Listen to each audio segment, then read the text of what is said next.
మహిమ కలుగునుగాక. మన ప్రభువును రక్షకుడైన యేసుక్రీస్తు వారి నామంలో చేరువచ్చిన మీ అందరికీ కూడాను నా హృదయపూర్వకమైన వందనాలు, శుభములు మీకు చెల్లిస్తున్నాను. ప్రియులరా, ఈ అన్న ప్రశ్నల కార్యక్రమం పరిశుద్ధ గ్రంథంలో ఒకే ఒక చోట ఉంటుంది. అది ఆది కాండంలో 21వ అధ్యాయం 8వ వాక్యంలో మనం చదివినప్పుడు, అబ్రహాం గారి కుమారుడు ఇస్సాకు పాలు విడిచిన తర్వాత గొప్ప విందు చేసినట్టు ఆ ఒక్క వాక్యం ఉంది. ఈరోజు మీకు అందులో ఉన్న గూఢార్థాన్ని మీకు వివరిస్తాను. ఎందుకు విందు చేయాల్సి వచ్చింది, దాని లోపలికి వెళ్ళి విషయాలను మనం తెలుసుకుంటేనే ఆ అన్న పానీయం యొక్క విలువ తెలుస్తుంది. 6వ నెల రాగానే పిల్లవాడికి కానీ పాపకు కానీ ఇలాగా అన్నప్రాసన కార్యక్రమం ఏర్పాటు చేసి ఒక వెండి చిన్న పళ్ళెం లేకపోతే చిన్న గ్లాస్ పెట్టి సహజంగా ఆ స్పూన్తో తినిపిస్తూ ఉంటారు. ఇది మామూలుగా జరుగుతున్న కార్యక్రమం. కానీ ఇందులో ఉన్న పరమార్థం ఏమిటి అనేది మనం తెలుసుకోవాలి.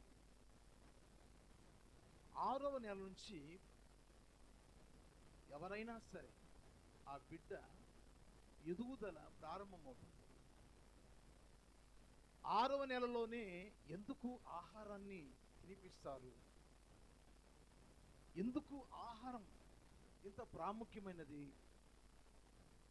ఇది గొప్ప విందు అని అబ్రహాం గారు ఎందుకు చేయాల్సి వచ్చింది, కొద్దిగా మనసు పెట్టి మనం నేర్చుకుంటే అందులో కొన్ని సత్యాలు మనం నేర్చుకోవచ్చు. మొదటి విషయం చూపిస్తాను ప్రియులారా. అన్నపానీయాలు ఎందుకు మనుషులకు దేవుడు ఏర్పాటు చేశారు.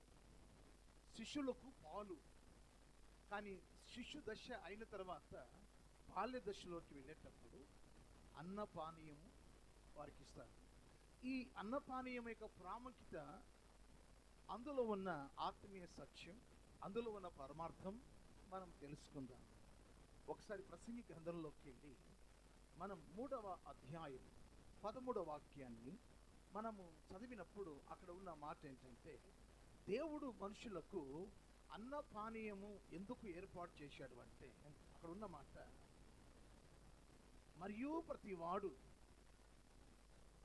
అన్నపానము పుచ్చుకొనొచ్చు, తన కష్టార్జితము వలన సుఖమును అనుభవించుట అదుగో ప్రియులారా దేవుడిచ్చు బహుమానము. అన్నపానము అనేది మనము వాటిని పుచ్చుకునేటప్పుడు అది దేవుడిచ్చు బహుమానము. ఫస్ట్ పాయింట్, మొదటిది, ఎందుకు పిల్లలకు మనం అన్నప్రసన్న కార్యక్రమం చేయాలి, మనము కూడా అన్నపానీయం ఎందుకు తీసుకోవాలి, అది దేవుడు మనకిచ్చిన బహుమానం. బహుమానము అంటే అది వస్తు రూపాన బహుమానాలు ఉంటాయి, కానీ ఇది దేవుడు సాక్షాత్తుగా బహుమానము అన్న మాట వాడడంలో ఉన్న సత్యం ఏంటంటే, ఆ భోజనానికి ముందు దేవుడిచ్చిన బహుమానము అని దేవుణ్ణి స్తుతించాలి. ఎందుకు అంటే, ఆకాశము నుంచి వర్షం కురవాలి, భూమిలోంచి భూమి అది దున్నబడాలి, ఆ భూమిలోంచి ఋతువు చొప్పున ఈ ఆహార ధాన్యాలు మనకు దేవుడు ఇస్తాడు. ఈ ఆహార పానీయం దేవుడు అనుగ్రహించిన బహుమానం.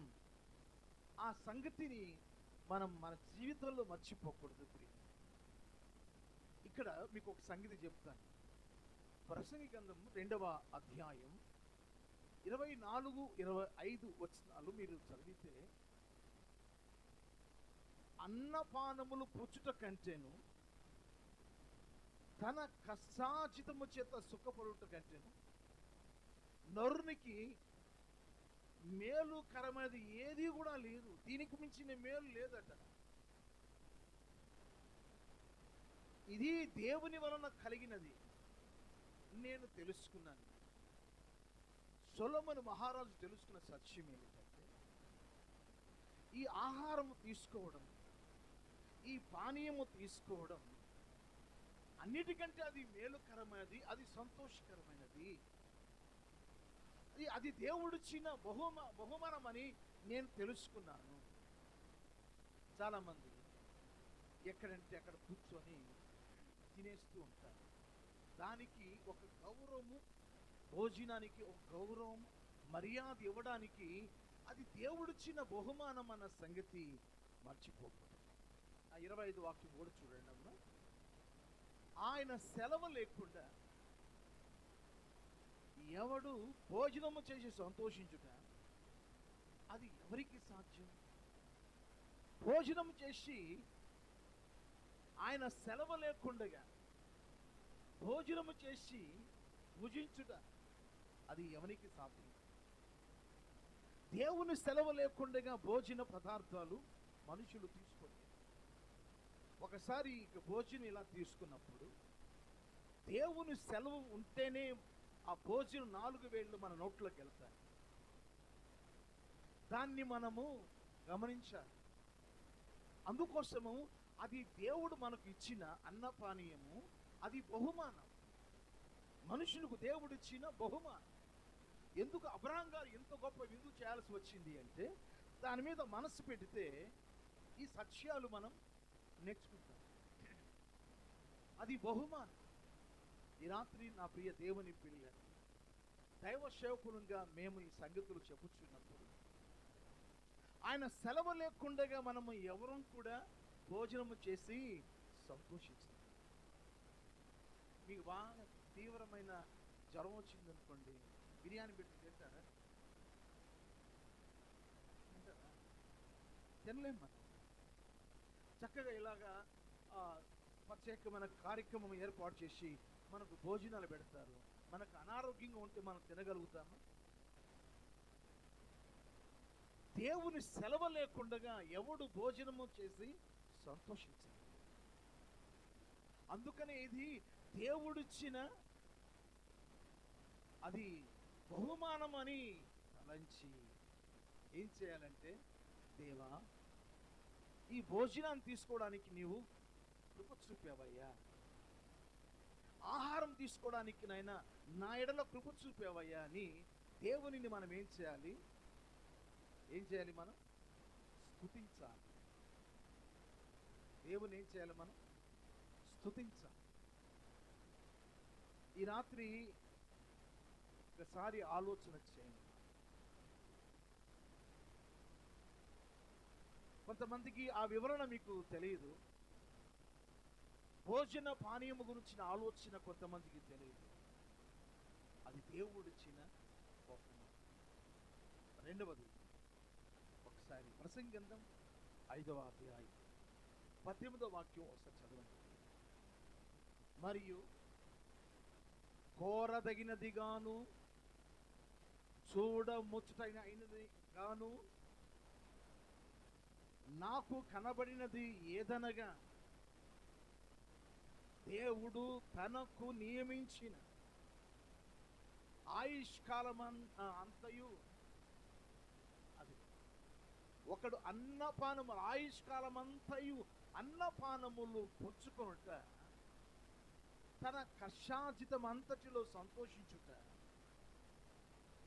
క్షేమముగా బ్రతుకుచుండుటే ఇదియే వానికి భాగ్యము. అన్నపానీయములు తీసుకోవడము అది దేవుడు మనకిచ్చిన భాగ్యము. కష్టార్జితం పక్కన పెడదాం. అన్నపానీయము తీసుకోవడము భాగ్యము. చెప్పాలి, అన్నపానీయములు తీసుకోవడము భాగ్యం. ఈరోజు ప్రియ దేవుని పిల్లలు, భోజనము మనం చేసేటప్పుడు ఈ విషయాలు పరిశుద్ధ గ్రంథంలోంచి మనం నేర్చుకునేటప్పుడు, భోజనము పానీయం మనం తీసుకునేటప్పుడు, మన బిడ్డలకు తినిపిస్తున్నప్పుడు ఇది దేవుడిచ్చిన బహుమానము. రెండవది, అది భాగ్యము అని ఎంచాలి. భాగ్యము అంటే దాని అర్థం ఏంటి?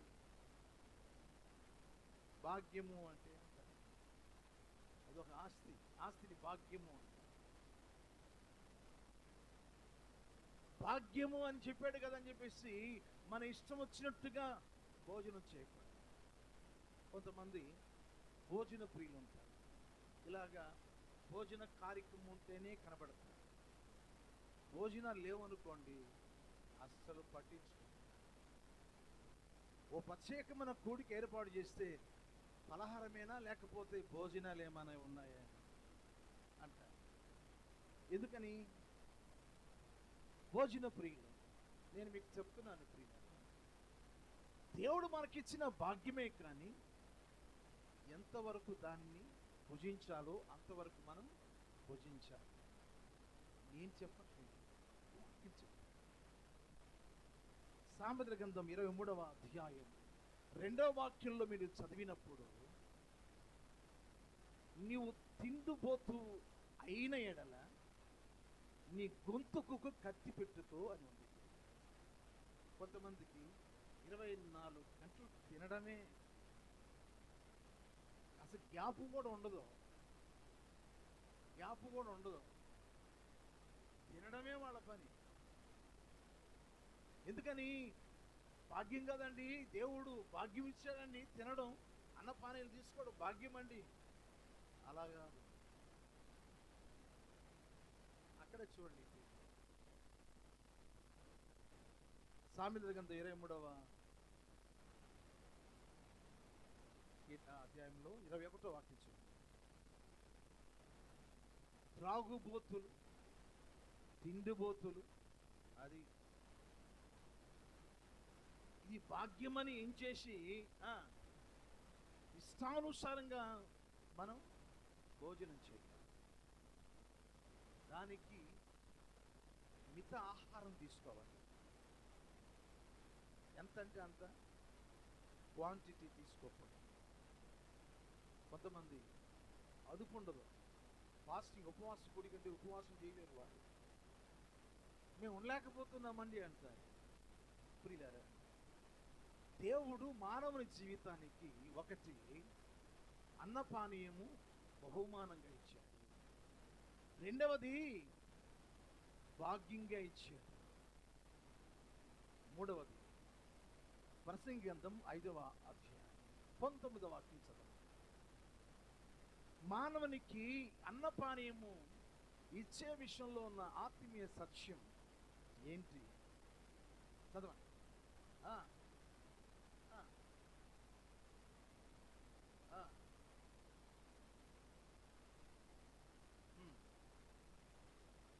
అన్నపానము పుచ్చుకొనుట, ఆ కింద మాటలో ఉంటారండి, దేవుడిచ్చిన ఆశీర్వాదము అని ఉంటారు. అన్నపానీయములు తీసుకోవడము అది మనకు ఆశీర్వాదం. నేను చెన్నైలో ఒక 4 సంవత్సరాలు ఒక పెద్ద సంఘానికి నేను సంఘ కాపరి.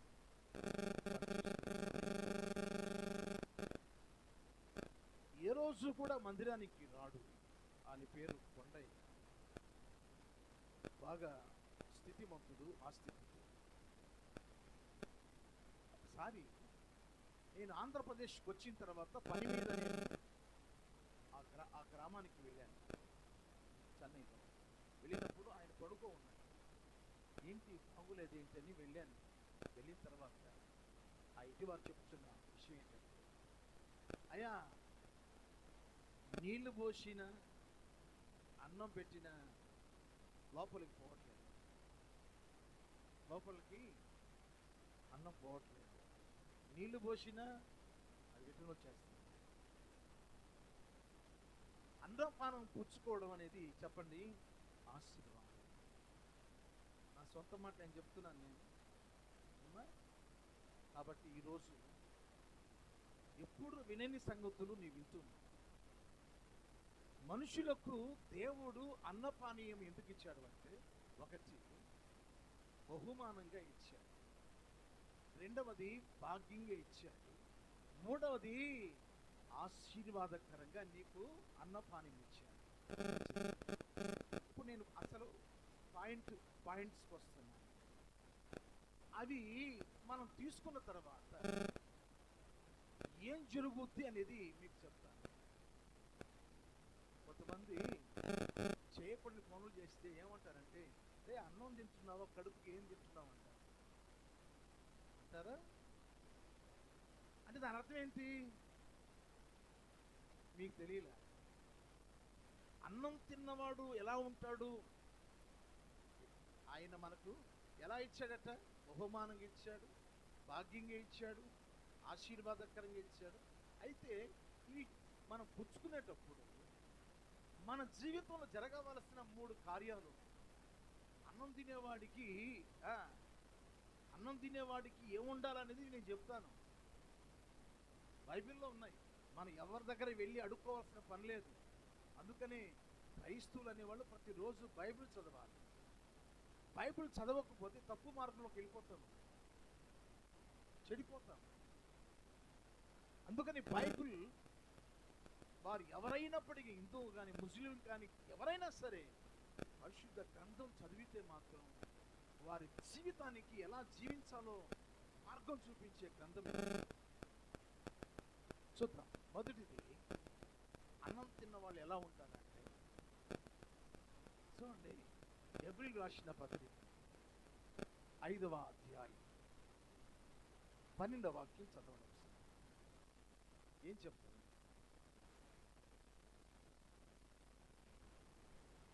కాలమును బట్టి చూస్తే మీరు బోధకులుగా ఉండవలసి ఉంది, కానీ ఇప్పుడు బోధకులుగా లేరు. ఎలా ఉన్నారు మీరు? ఎలా ఉన్నారంటే మీరు పసిపిల్లల్లా ఉన్నారు, మళ్ళీ పాలు తాగే శిశువులా ఉన్నారు. అంటే దాని అర్థం ఏమిటి అంటే, కాలాన్ని బట్టి చూస్తే మీరు బోధకులుగా ఉండాలి.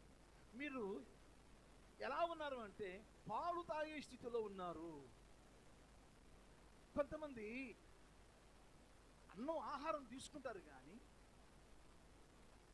ఆ ఆహారం ఎందుకు దేవుడు ఇచ్చాడు అనేది, అది ఏం చేస్తుంది మన దేహంలోకి వెళ్ళి అనేది కొంతమందికి తెలియదు. అది ఏం చేస్తుందంటే, ప్రతిరోజు మనకు కొత్త కొత్త విషయాలు మనకు తెలియపరచడానికి మన మనస్సు, మన యొక్క హృదయము, మన ఆలోచనల్ని కూడా విప్పారుతారు.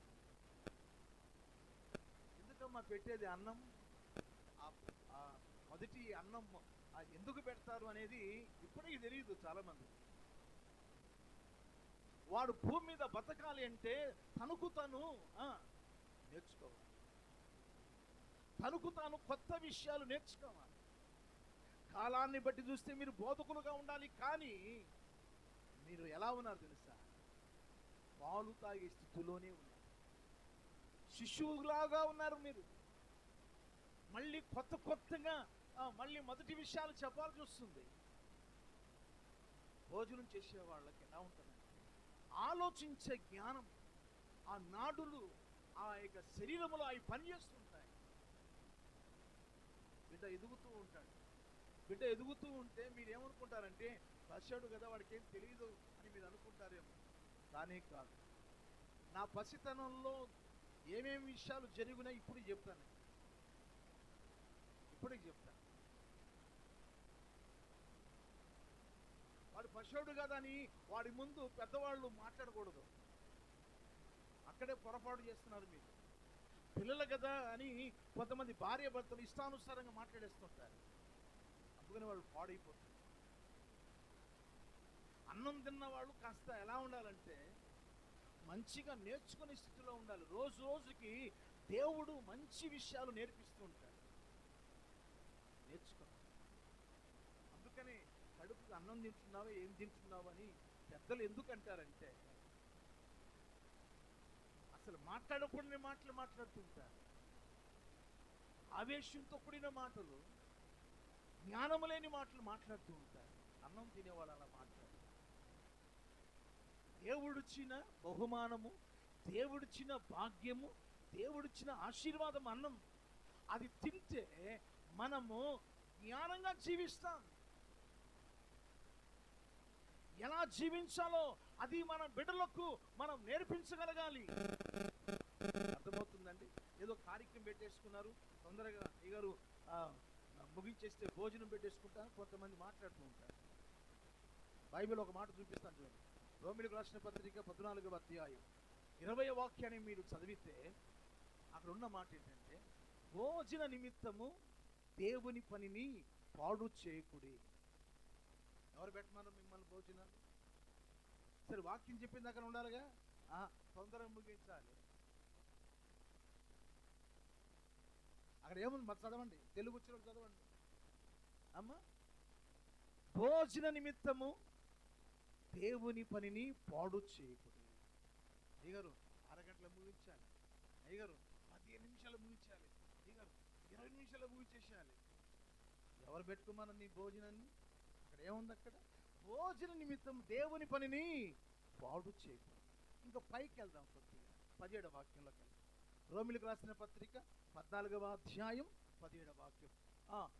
దేవుని రాజ్యం భోజనమును పానమును కాదు గాని నీతియు సమాధానము పరిశుద్ధాత్మ యందలి ఆనందమునై ఉన్నది. అది భోజనం చేసేవాళ్ళు ఏం చేస్తారు అంటే ఆలోచన చేస్తారు. బయట నుంచి దైవజనులు వచ్చారు, ఒక మంచి సందేశం వారు అందిస్తున్నారు, మనం చివరి వరకు ఏది చెప్తే అది కూర్చొని విందాము అన్నట్టుండాలి. అంతేగాని ముగించండి, మాకు మీరు చెప్పారనుకోండి, మీరు మీ ఆత్మీయ జీవితం ఎలా ఉందో నాకు అర్థమైపోతుంది. భోజనం కోసం వాక్యాన్ని ఏం చేయాలి? మనం కుదించాలి. అలా ఎప్పుడు చెప్పకండి, ఏ సేవకునికి కూడా చెప్పకండి అలా. తొందరగా ముగించాలండి, భోజనాలు పెట్టుకుని. దేవుని రాజ్యం భోజనము పానము కాదు. ఈరోజు ప్రియ దేవుని పిల్లరా, అన్నం తిన్నవాళ్ళు ఎలా ఉండాలంటే జ్ఞానంగా ఉండాలి. వారు కాలాన్ని బట్టి చూస్తే వారు ఎలా ఉన్నారు? శిశువులా ఉన్నారు. తింటున్నారు కానీ వంట పట్టడం లేదు, జ్ఞానం రావట్లేదు. కారణం అది దేవుడిచ్చిన బహుమానము అని, అది దేవుడిచ్చిన భాగ్యమని, అది దేవుని ఆశీర్వాదం అని భోజనాన్ని గురించిన ఆలోచన అలా చేసి ప్రార్థించి మనం తింటే జ్ఞానంగా ప్రవర్తిస్తాం. మనం భోజనాన్ని గురించి అంత లెసన్ ఉంది. మీరు చెప్పిన దానికి నేను తక్కువ ముగించేస్తాను, ఎందుకంటే నాకు ఆ షరతు పెడితే అసలు చెప్పలేను, వాక్యం అస్సలు చెప్పలేను. జ్ఞాపకం చేసుకోండి ప్రియులారా, కాలాన్ని బట్టి చూస్తే మీరు బోధకులుగా ఉండాలి, కానీ ఎలా ఉన్నారు? పాలు తాగే శిశువులా. ఈరోజు ఎంతో కాలం నుంచి మనం దేవుని సన్నిధికి వస్తున్నాం. భార్యతో ఎలా మాట్లాడడం చేత కావట్లేదు, భర్తతో ఎలా మాట్లాడాలో చేత కావట్లేదు, పిల్లల మధ్య భార్య భర్తలు ఎలా మాట్లాడాలో చేత కావట్లేదు, 10 మందిలో ఆ పిల్లలతో ఎలా మాట్లాడాలో చేత కావట్లేదు, ఎప్పుడు ఎక్కడ ఎలా మాట్లాడాలో చేత కావట్లేదు. కారణం దేవుడిచ్చిన భోజనాన్ని గురించి నీకు సరి అయిన అవగాహన నీకు లేకపోతే సంథింగ్ రాంగ్.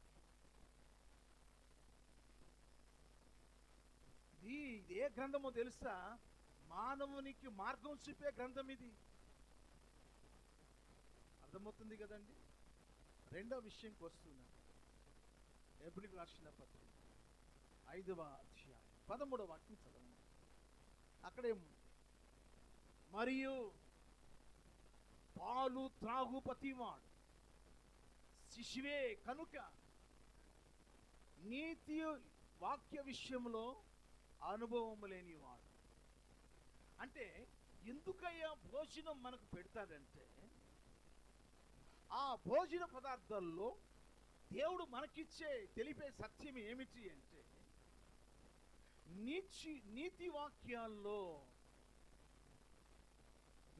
వాక్యాల్లో అంటే నీతి విషయంలో అనుభవాన్ని సంపాదించుకోవాలి. నీతి నిమిత్తమై భూమి మీద నువ్వు జీవించాలి, నీతి కొరకు నువ్వు జీవించాలి. అర్థమవుతుందా? ఉగ్రత కాలం ముందు ఆస్తి అక్కడికి రాదు.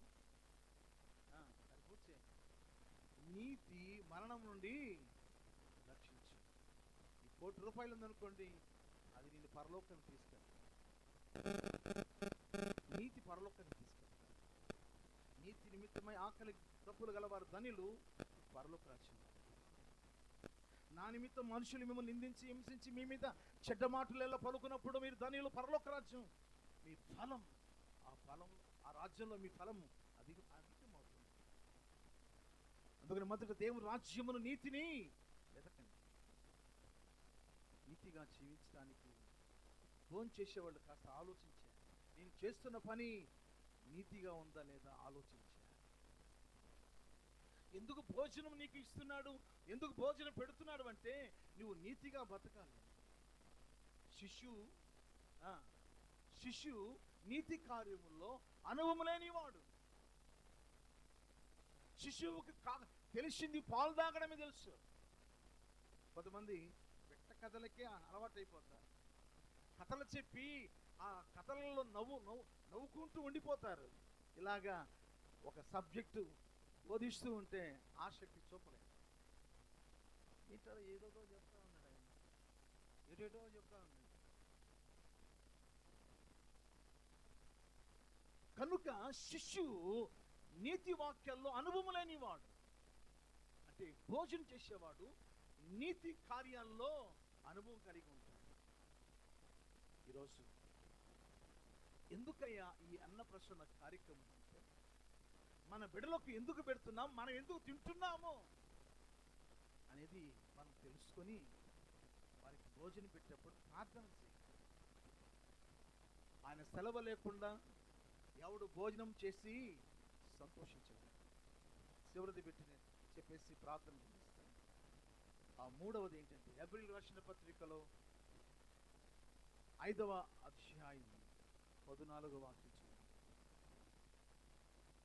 వయసు వచ్చిన వారు అభ్యాసము చేత మేలు కీడులను వివేచించుటకు సాధకము చేయబడిన జ్ఞానేంద్రియములు కలిగి ఉన్నారు గనుక బలమైన ఆహారం ఎవరికి అంటే, భోజనం ఎవరికి అంటే మంచి చెడులను వివేచించేవారు. అంటే భోంచేసేవారికి ఏముంటుంది అంటే మంచి చెడులు వారికి తెలుస్తాయి. మంచి చెడులు వారికి తెలుస్తాయి. ఈరోజు ప్రియ దేవుని పిల్లలు, భోజనం అన్నపానం యొక్క ప్రాముఖ్యత గురించి నేను మీకు ఈ సందేశం ఇస్తూ ఉన్నాను. అన్నము తినేవాడు ఏం చేస్తాడంటే మంచి చెడులను గురించి యోచిస్తాడు. పాలు తాగేవాడికి ఏం తెలియదు. ఎందుకయ్యా మనము 6వ నెలలోనే ఆ కార్యక్రమం పెడుతున్నామంటే 6 అనేది మానవుని సంఖ్య, 7 అనేది దేవుని సంఖ్య. 6 నుండి 7లోకి వెళ్ళాలంటే ఈ బలమైన ఆహారం తీసుకొని, మొదటిది ఏం చెప్పాను, కాలాన్ని బట్టి చూస్తే బోధకులుగా మీరు ఉండాలి. అంటే ఇతరులకి అనేక సత్యాలు చెప్పే స్థితిలో ప్రతిరోజు మనం నేర్చుకునే ఆత్మీయ జీవితం కలిగి ఉండాలి. సెకండ్, మనం నీతి అనుభవం కలిగి మనం జీవించాలి.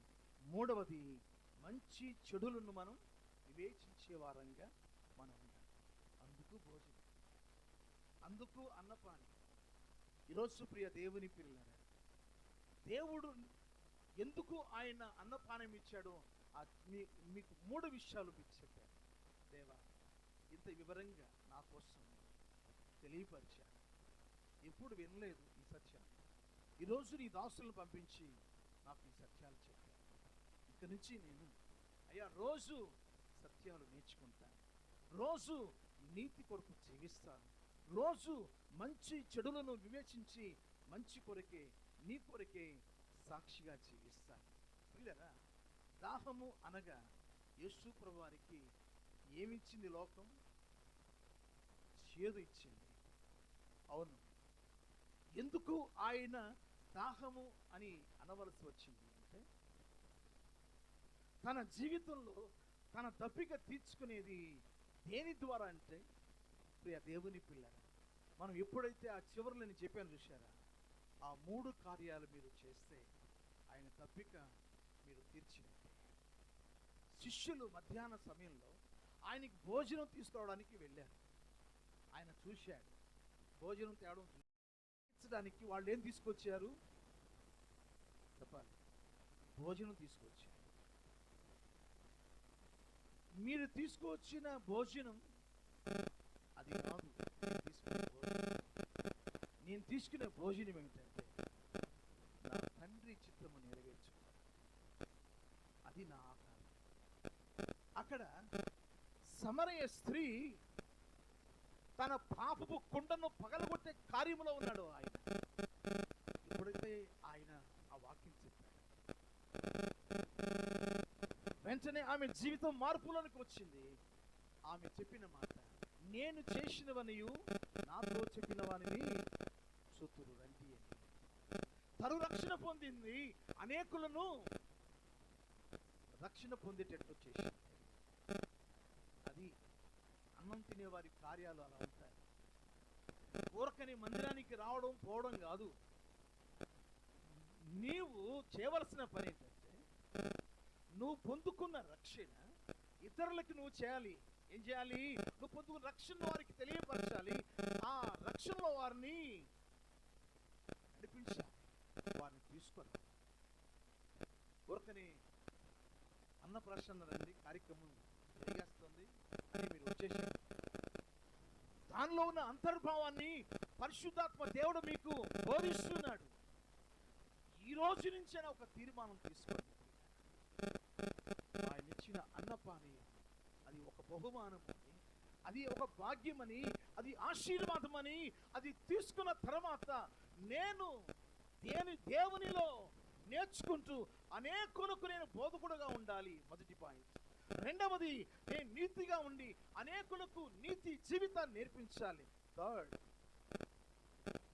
నేను మంచి చెడులను వివేచించే జ్ఞానం నాకు ఉండాలి అని.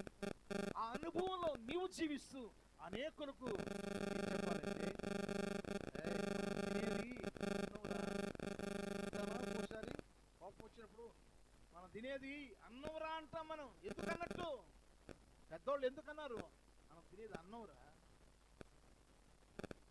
అదన్నమాట. భోజన పానములు తీసుకునే మన జీవితం ఎలా ఉంటుందో చాలా క్లియర్గా ఉంది. కనుక దేవుడు మరి ఈరోజు మాస్టర్ గారి యొక్క మరి కుమార్తె మోనిక, అల్లుడు తిమోతి అనే ఆ బాబుకు ఈరోజు అన్నప్రాసన కార్యక్రమం ఏర్పాటు చేశారు. 6వ మాసంలో ఈ అన్నపానం యొక్క విలువ వారికి తెలియపరచాలని నా దేవుడు మీకు చెప్పమన్నాడు. కనుక ఆ భోజన పదార్థం పెట్టినప్పుడల్లా ఆ బాబు కొరకు ప్రార్థన చేయండి. ఇంకొక మాట మీకు చూపిస్తాను. ద్వితీయోపదేశ కాండం 6వ అధ్యాయం 5వ వాక్యంలో మీరు చదివినప్పుడు, మీ బిడ్డ మీ పక్కన కూర్చున్నప్పుడు, మీ పక్కన పడుకున్నప్పుడు, లేకపోతే మీతో వస్తున్నప్పుడు దేవుని విషయాలే చెప్పాలి అని ఉంది అక్కడ. దేవుని మాటల వారికి నేర్పించాలి. మీరు ఏ రక్షణలో ఉన్నారో ఆ రక్షణ కుమారుడు అనుభవించాలి, కుమార్తె అనుభవించాలి. వారు దేవునిచ్చిన బహుమానం, గర్భఫలం యెహోవా ఇచ్చు బహుమానం. మరి ఆ బహుమానాన్ని మనం కాపాడుకోవాలంటే భోజనం పెట్టేటల్లా మనం దేవుని గురించి వారికి నేర్పించాలి. మోషే ఓ పెద్ద ప్రవక్త అయ్యాడు, దావీదు గొప్ప రాజు అయ్యాడు, ఇంకా ప్రముఖులు సమూయేలు, వీళ్ళు ఆ స్థాయిలో ఉండడానికి గల కారణం ఏమిటంటే వారి తల్లులు ఆ భోజనం పెట్టేటప్పుడల్లా దేవుని యొక్క పాఠాలు వారికి నేర్పించారు. మీరు కూడా ఆ బిడ్డకి నేర్పించండి. దేవుడి మాటలు దీవించును గాక. May God bless you. మీ అందరికీ వందనాలు.